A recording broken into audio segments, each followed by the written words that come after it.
Aí, pessoal, olha só como que ficou as nossas caixinhas, né? Prontinho aqui, os dois alto-falantes aqui, tá? Muito bom, né?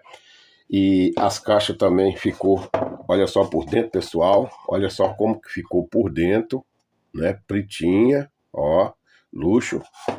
Ficou 100%, ó. A parte traseira que não ficou bonita só por causa desse papel aqui, tá? Mas se tirasse, pintasse também, não dava diferença. Então, olha só, pessoal, ó. Que luxo que ficou, ó. Ficou parecendo que é nova, né? Então nós vamos estar colocando os alto-falantes aqui, nossos alto-falantes, e vamos ver como é que vai ficar aqui, tá? A qualidade também de som, beleza? Vocês vão ver tudo isso aqui.